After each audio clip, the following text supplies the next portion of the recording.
सेवा करता है। आप हमारे सरताज हैं। ब्राह्मणों के द्वारा ही तो हमारे जीवन के समस्त शुभ कार्य संपन्न होते हैं। महाराज, ये आपका आशीर्वाद है कि हमने शिव धनुष तोड़ा है और अब सिया जी से हमारा रिश्ता जुड़ने जा रहा है। ये आपका ही आशीर्वाद है। बार बार भगवान सर झुका रहे हैं।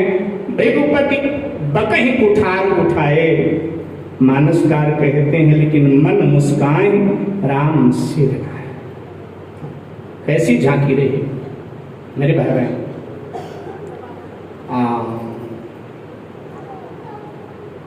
कुछ क्षण के लिए, समय का अभाव है, ठाकुर जी का ब्याह भी करवाना है, कुछ क्षण के लिए आपका ध्यान महाभारत की ओर ले चलूंगा। महाभारत के एक महान पात्र हैं भीष्म पितामह, और भीष्म पितामह परशुराम जी के दीक्षित शिष्य हैं। शस्त्र और शास्त्र परशुराम जी ने ही भीष्म को दिया। जब भीष्म पितामह ने अपने, बात समझ में आ रही है ना सभी की, जब भीष्म पितामह ने अपने सौतेले भाइयों के लिए, विचित्रवीर चित्रांगद के लिए काशी नरेश की 3 कन्याओं का, अंबा, अंबिका, अंबालिका का स्वयंवर मंडप से अपहरण कर लिया और कहा कि मेरे भाई का, ये मेरा सौतेला भाई, इसका वर्ण कर लो। तो उनमें अंबिका और अंबालिका ने तो स्वीकार कर लिया विचित्रवीर को, लेकिन अंबा ने कहा कि मैं राजा शल्य को चाहती थी, मैं किसी अन्य का वर्ण नहीं करूंगी।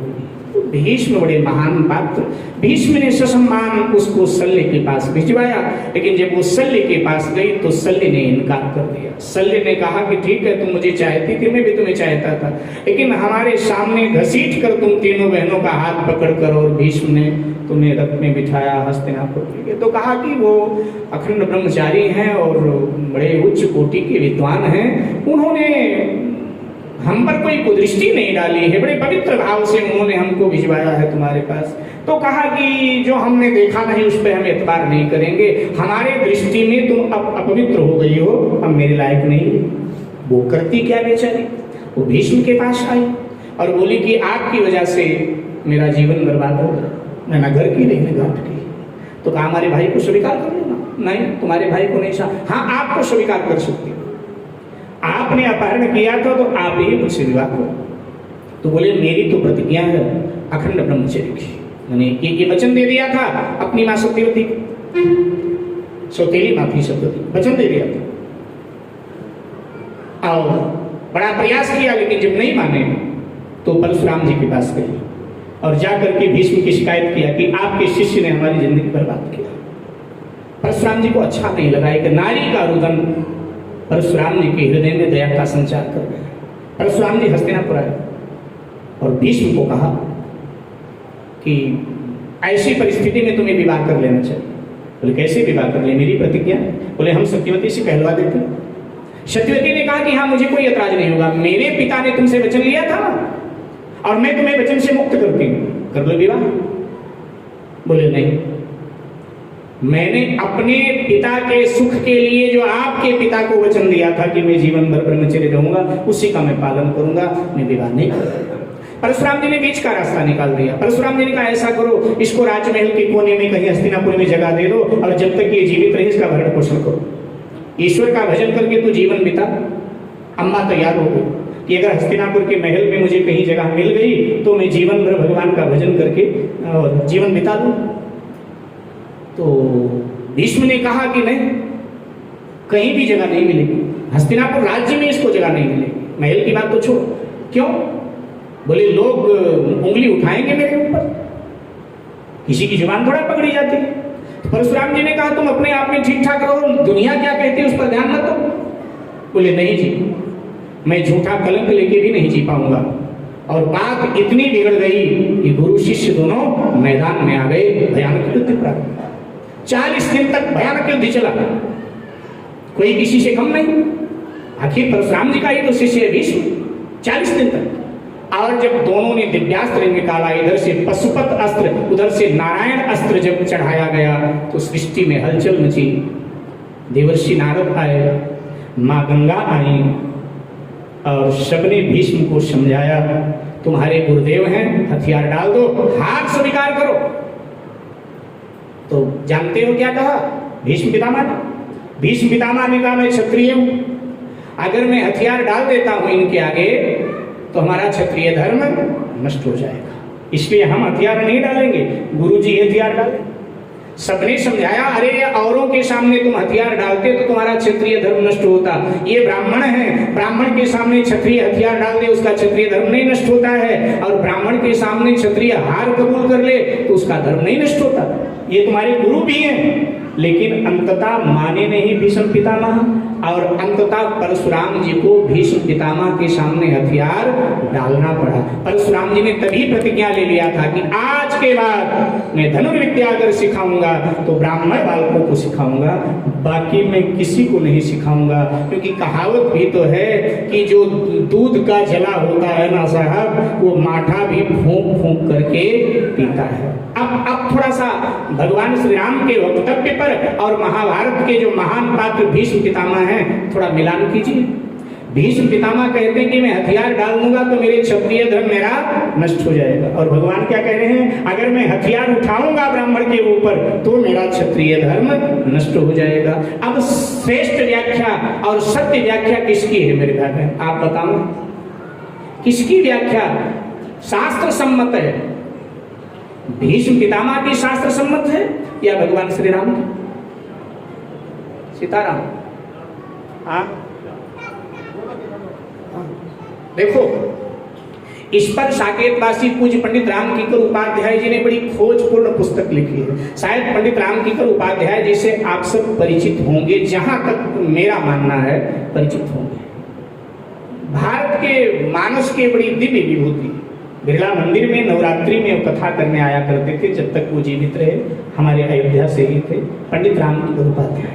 आज भी विश्व में जितने मानस के वक्ता हैं वो पंडित राम किंकर उपाध्याय जी को पढ़ते हैं। हमारे पूज्य मुरारी बापू जी ने एक बार पत्रकार वार्ता में कहा था कि अगर कोई मानस मर्मज्ञ हुआ है, कोई मुझसे पूछे तो मैं कहूंगा कि पंडित राम किंकर, उस समय राम किंकर जी जीवित थे, उन्होंने कहा पंडित राम किंकर जी मानस मर्मज्ञ हैं, बाकी हम लोग तो उनको पढ़ करके चल रहे हैं और लोग कह रहे हैं कि भाई बहुत बढ़िया वाचन करते हैं, लेकिन ले कहाँ से रहे हैं ये दुनिया को पता नहीं है। पंडित राम किंकर उपाध्याय जी बहुत। तो मेरे भाई बहन, शास्त्र सम्मत व्याख्या भगवान श्री राम की है, क्योंकि राम विग्रहवान धर्मा गुण कर्म पराक्रम, वाल्मीकि जी महाराज कहते हैं। तो भगवान श्री राम की जो व्याख्या है क्षत्रिय धर्म की, वही सत्य है, वही श्रेष्ठ है। भीष्म की व्याख्या तो अहम का पोषण कर रही है मेरे भाई बहन। ये महाभारत कार ने भी इसी प्रसंग में कहा। महाभारतकार वेद व्यास जी महाराज ने जहां मूल प्रसंग पढ़ोगे महाभारत में, वहां ये कहा कि ये अहंकार पूर्ण व्याख्या उनकी है, ये सत्य व्याख्या नहीं है। तो भगवान श्री राम ने जब ये कहा तो परशुराम जी क्रोध में बड़बड़ाए जा रहे थे। अचानक परशुराम जी की दृष्टि भगवान के वक्षस्थल पर पड़ी। भृगु जी का चरण चिन्ह जब देखा तो परशुराम जी को लगा, बाप रे, नारायण का नरावतार हो गया, मुझे कुछ पता नहीं। और अब परशुराम जी के पास एक और वैष्णव धनुष था। परशुराम जी ने कहा कि राघव, इसको भी चढ़ा दीजिए, मेरा भ्रम तोड़ दीजिए। धनुष देने लगे तो धनुष अपने आप ही चढ़ गया। दे तो चाप आप ही चढ़ गयो, अपने आप चढ़ गया। तो तुलसीदास जी ने पूछा, तू अपने आप क्यों चढ़ गया? तो धनुष ने कहा, पहले वाले से हमने शिक्षा लिया, पहला वाला बहुत अकड़ रहा था तो भगवान ने तोड़ दिया। मुझको लगा कि मैं भी अकड़ूं, कहीं तोड़ा ना जाऊं, इससे पहले हम अपने आप ही चढ़ गए। परशुराम जी महाराज को विस्मय हुआ। परशुराम जी ने 9 बार भगवान श्री राम की जय जयकार किया और मद्राचल पहाड़ी पर तपस्या करने के लिए चले गए। ध्यान देना मेरे भाई, भगवान सबको सबके स्वभाव में देखना चाहते हैं। बात समझ में आ रही है? भगवान सबको सबके स्वभाव में देखना चाहते हैं। अर्जुन युद्ध नहीं करना चाहता था, लेकिन अर्जुन को भगवान ने गीता उपदेश देकर के युद्ध में लगाया और कहा, जो तू पंडितों की भाषा बोल रहा है ये तेरे लिए उचित नहीं है। तू क्षत्रिय है और क्षत्रिय का कर्तव्य है, जब देश धर्म संकट में हो तो क्षत्रिय रणांगण को तीर्थ समझे, युद्ध करे। इसलिए युद्ध कर लगा दी, क्योंकि क्षत्रिय का स्वभाव है, क्षत्रिय का कर्म है। तो क्षत्रिय के कर्म में अर्जुन को लगा। ध्यान देना, मानस में सुग्रीव पहले तो तैयारी करता है और बाद में कहता है, जब भगवान की परीक्षा ले लेता है सुग्रीव, तो परीक्षा लेने के बाद में कहता है कि अब प्रभु कृपा करो ये भांति सब तज भजन करो दिन राति। भगवान को लगा अरे क्षत्रिय होकर पंडितों वाली भाषा बोल रहा है। तो भगवान श्री राम ने कहा कि चल तुझे राज्य नहीं चाहिए, लेकिन मैंने तुझे वचन दे दिया कि मैं तुझे राजा बनाऊंगा, तो इसलिए तू मेरे कहने से चल के वाली से युद्ध कर। माने युद्ध के कर्म में भगवान ने लगाया वहां उसको। यहाँ परशुराम जी महाराज ब्राह्मण हैं और कर्म कौन सा कर रहे थे? क्षत्रिय का कर्म। इसीलिए भगवान श्री राम ने परशुराम जी को ब्राह्मण के कर्म में स्थिर कर दिया। ब्राह्मण का कर्म है तब साधना करना, तो परशुराम जी को उनके स्वभाव में भगवान ने स्थिर किया। भगवान का स्वभाव है, भगवान चाहते हैं कि सब अपने स्वभाव में रहें, सब निज धर्म का पालन करें। निज निज धर्म, अच्छा निज धर्म सबका भिलक भिलक है भाई। ब्राह्मण का स्वधर्म और है, वैश्य का स्वधर्म और है, क्षत्रिय का स्वधर्म और है। भगवान कहते सबको अपने स्वधर्म में लगे रहना चाहिए। परशुराम जी महाराज चले गए, जनक जी महाराज ने आकर के विश्वामित्र जी को प्रणाम किया।